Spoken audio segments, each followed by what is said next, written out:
Hello friends and family. இன்றைக்கி நான் ஆச்சியில் readymade சேமியா பாயாசம் மிக்ஸ் வாங்கியிருந்தேன்.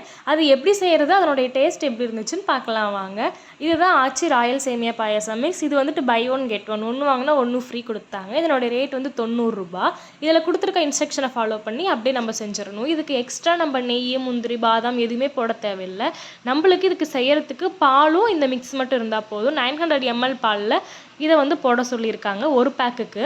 நான் வந்து 2 பேக்குமே இன்றைக்கி காய்ச்ச போகிறேன். ஆனால் நான் வந்து 1 லிட்டர் திக்கான பால் தான் எடுத்திருக்கேன். அதில் கொஞ்சம் மட்டும் தண்ணி சேர்த்துக்க போகிறேன்.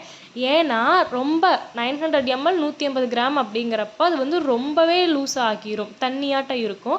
அதனால நான் டோட்டலாகவே 1 லிட்டர் பால், அதில் கொஞ்சம் மட்டும் தண்ணி சேர்த்துட்டு பால் நல்லா பொங்கி வந்ததும் நம்மளோட ரெடிமேட் பாயாசம் மிக்ஸை இதில் கொட்டிட வேண்டியது தான். நம்ம எக்ஸ்ட்ரா சுகர் தேவையில்லை. சப்போஸ் உங்களுக்கு ரொம்ப ஸ்வீட் வேணும்னா வேணால் நீங்கள் ஆட் பண்ணிக்கோங்க. நான் எதுவும் ஆட் பண்ணல. இதுலேயே முந்திரி, பாதாம், ஏலக்காய் எல்லாமே வெளியே தெரியும், உங்களுக்கு பார்த்தாலே தெரியும்னு நினைக்கிறேன். நல்லா கிளறி விட்டுக்கோங்க. கிளறி விட்டுட்டு இதை 15 மினிட்ஸ் வெயிட் பண்ண சொல்லியிருக்காங்க. 15 நிமிஷத்துக்கு அப்புறம் இந்த சேமியா நல்லா வெந்துருச்சான்னு பார்த்துக்கோங்க.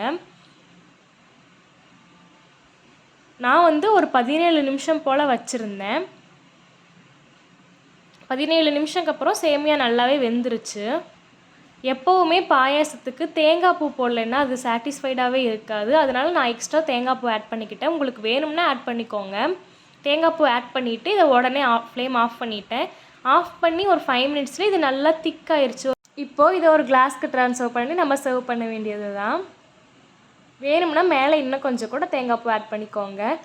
இதனுடைய டேஸ்ட் எப்படி இருந்துச்சுன்னா உண்மையாலுமே ரொம்ப ரொம்ப சூப்பராக தான் இருந்துச்சு. சிம்பிளாக நம்ம பாயாசம் மேக் பண்ணிடலாம். ஆனால் அடிக்கடி இது செய்யக்கூடாது. ஏன்னா இதில் என்னென்ன இன்க்ரீடியன்ஸ் இருக்குதுன்னு நம்மளுக்கு தெரியல. ஏன்னா ப்ரிசர்வ் பண்ணியிருப்பாங்க. இன்றைக்கி நான் வீட்டில் பஜ்ஜி சுட்டிருந்தேன். அது கூட இந்த பாயாசம் வச்சு சாப்பிட்றப்போ ரொம்ப டேஸ்ட்டாக இருந்துச்சு. எப்போது வடை பாயாசம் தான் ஃபேமஸ், ஆனால் இன்றைக்கி நம்ம பஜ்ஜி பாயாசம் செஞ்சுருந்தோம்.